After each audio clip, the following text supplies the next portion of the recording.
Assalamualaikum warahmatullahi wabarakatuh. Baik, kembali lagi bersama saya Anissa Nur Fitriana di Ruang Akuntan Channel. Di video kali ini saya akan membahas mengenai sisi lain di laporan posisi keuangan, yaitu berkaitan dengan ekuitas, di mana pembahasan lebih spesifiknya terkait dengan modal depositor.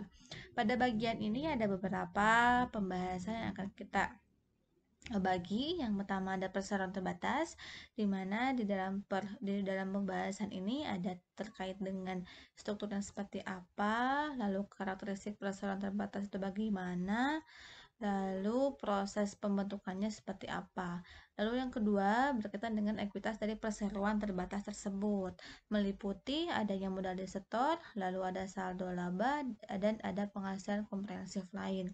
Sedangkan yang ketiga terkait dengan saham biasa, meliputi penerbitan dengan nominal, lalu penerbitan tanpa nominal, dan yang ketiganya penerbitan dengan sekuritas, serta yang keempat penerbitan secara non-tunai. Untuk pembahasan yang keempat berkaitan dengan saham preferen terkait dengan karakteristik saham tersebut, lalu penerbitan sahamnya seperti apa, yang ketiga tentang pembagian dividen, dan yang terakhir kita akan membahas bagaimana penyajian dan pengungkapan terkait modal depositor di laporan keuangan yang sudah terpublish di salah satu perusahaan yang sudah terdaftar di Bursa Efek. Ya, baik, kita masuk ke pembahasan yang pertama, yaitu berkaitan dengan perseroan terbatas. Nah, pada kesempatan kali ini kita sudah mengetahui sebelumnya bahwa badan usaha itu ada berbagai macam jenis. Ada 3 pembagian badan usaha. Yang pertama berkaitan dengan perseorangan. Lalu yang dimaksud dengan badan usaha perseorangan itu seperti apa? Sangat mudah di analisisnya, bahwa jika ada satu usaha yang dimana si pemilik modalnya itu hanya terdiri dari satu orang, maka itu disebut dengan badan usaha perseorangan. Sehingga jika nanti si usaha tersebut akan mengalami keuntungan atau kerugian, maka semuanya itu hak si pemegang modal, yaitu si A contohnya tuh, karena di sini pemilik modalnya hanya satu orang, sehingga di sini disebut dengan perusahaan atau badan usahanya dalam bentuk perseorangan. Lalu yang kedua disebut dengan persekutuan. Nah, untuk persekutuan apa bedanya dengan perseorangan? Kalau tadi perseorangan itu hanya terdiri dari satu orang pemilik modal, tapi kalau untuk persekutuan itu terdiri dari dua pemilik modal, dua atau lebih, minimal dua orang pemilik modal, sehingga jika pemiliknya lebih dari dua orang atau sama dengan dua orang, maka disebut dengan persekutuan. Lalu bagaimana alokasi jika perusahaan tersebut mengalami keuntungan atau kerugian? Maka si keuntungan dan kerugian itu nantinya akan dialokasikan ke dua orang tersebut atau ke pemilik modal si persekutuan tersebut sesuai dengan persentasenya masing-masing. Kalau si A memiliki persentasenya itu persentase kepemilikan modalnya 60%, dan otomatis si B-nya itu 40%, sehingga jika si perusahaan mendapatkan keuntungan 10 juta, maka yang 10 juta itu dialokasikan ke si A 60%, 6 juta, dan ke si B-nya 40%, senilai 4 juta. Nah, itu untuk persekutuan. Lalu yang terakhir itu berkenaan dengan perseroan terbatas. Nah, untuk perseroan terbatas ini pemilik modalnya itu sama juga dengan persekutuan, dua atau lebih dari dua pihak gitu. Nah, untuk perseroan terbatas ini bisa dalam bentuk individu pemilik modalnya, atau berupa entitas seperti suatu perusahaan. Nah, lalu bagaimana perbedaan antara persekutuan dengan perseroan terbatas? Kan tuh sama-sama nih pemilik modalnya lebih dari dua orang, dua atau dua pihak. Nah, kalau persekutuan itu si perusahaannya dia tidak bisa kepemilikan modalnya bukan dalam berupa saham. Tapi kalau perseroan terbatas itu si perusahaannya tanda bahwa seseorang memiliki hak atas perusahaan tersebut atau memiliki kepemilikan di perusahaan tersebut dengan adanya sertifikat saham, sertifikat kepemilikan perusahaan, atau disebut dengan saham.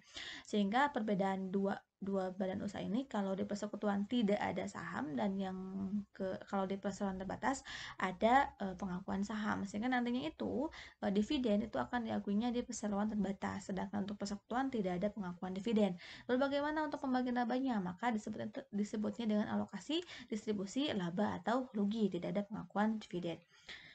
Lalu yang selanjutnya di sini dari karakteristik perseroan terbatas ada terbagi menjadi dua karakteristik. Yang pertama, karakteristik itu perseroan terbatasnya tertutup.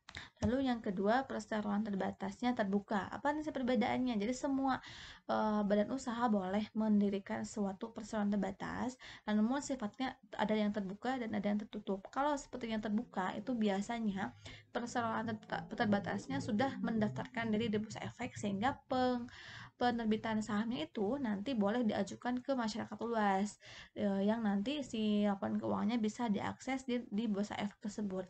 Tapi kalau perseroan tertutup itu dia tidak mempublish atau tidak menawarkan sahamnya kepada pihak yang luas, hanya orang-orang tertentu. Namun si orang-orang tersebut itu atau investornya itu mengakui atau memiliki saham atas kepemilikan perusahaan di perusahaan tersebut ya. Jadi intinya kalau untuk yang tertutup tidak terdaftar di Bursa Efek atau tidak diperjualbelikan secara luas, tapi kalau di PT terbuka itu bisa diakses di Bursa Efek, sehingga kita bisa lebih mudah mengakses si perusahaan tersebut. Lalu di sini juga ada yang dimaksud dengan tanggung jawab pemilik perusahaan terbatas. Nah, tadi juga sempat sedikit lupa dibahas bahwa di persekutuan itu ketika perusahaannya mengalami kerugian atau kerugian, nah, yang menanggung si kerugian tersebut setelah semua aset dan semua kewajiban itu selesai, maka jika masih ada kerugian, maka yang menanggungnya si pemilik modal. Tapi kalau perseroan ada berbagai jenis macam, ada yang terbatas, ada yang tidak terbatas. Nah, kalau tanggung jawab pemilik perusahaannya itu terbatas, maka di sini ketika perusahaan tersebut mengalami keuntungan atau kerugian, si investor tidak perlu menanggung kerugian tersebut. Nah, nanti bagaimana penyelesaiannya? Nanti penyelesaiannya itu akan ditetapkan di pengadilan, sehingga nanti pengadilan memutuskan seperti apa terkait dengan perusahaan yang mengalami kerugian tersebut. Nah, lalu selanjutnya di sini ada beberapa pembahasan terkait dengan persyaratan tentang perseroan terbatas. Yang pertama, pendirinya minimal 2 orang, lalu adanya pengakuan akta notaris. Yang ketiga, ada setiap pendiri harus mengambil bagian atas saham. Jadi tadi dibahas ya bahwa di perseroan terbatas itu pengakuannya berupa saham. Lalu yang keempat, akta pendiriannya harus disahkan oleh lembaga dan diumumkan di dalam Berita Negara Republik Indonesia. Lalu modal dasarnya 50 juta dengan setoran minimal modal ke ekuitasnya yaitu 25%, sehingga yang 75%-nya itu bisa dialokasikan ke akun yang lain di laporan posisi keuangan. Lalu yang selanjutnya minimal harus memiliki 1 orang direktur dan 1 orang komisaris fungsinya. Itu kalau untuk direktur langsung memanage ke lapangannya, tapi kalau untuk komisaris itu lebih memantau perkembangan dan proses bisnis si perusahaan tersebut. Lalu di sini yang terakhir, pemegang saham harus WNI atau badan hukum yang didirikan menurut hukum Indonesia. Lalu di sini tahapan-tahapan dalam pendirian perseroan terbatas apa aja? Di sini ada pengajuan nama, bisa kita ajukan ke Kementerian Hukum dan HAM. Lalu pembuatan akta pendiriannya berupa akta pendirian yang biasa membuat itu di notaris. Lalu yang ketiga, pengajuan surat keterangan domisili, karena kan kalau kita memiliki suatu perusahaan ada alamat domisilinya, mau berlokasi di mana gitu.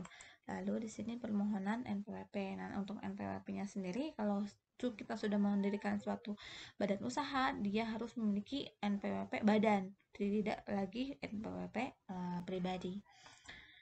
Pengajuan pengesahan atau anggaran dasar ke Kementerian Hukum dan HAM, karena di sini sebagai dasar dan landasan jika ada sesuatu yang terjadi bisa kita mengacu ke anggaran dasar. Sama halnya juga di organisasi di kampus, baik itu BEM, himpunan atau UKM, itu kan mereka masing-masing memiliki anggaran dasar yang ada AD sama ada ART-nya untuk mengatur segala sesuatu yang berkaitan dengan lembaga tersebut.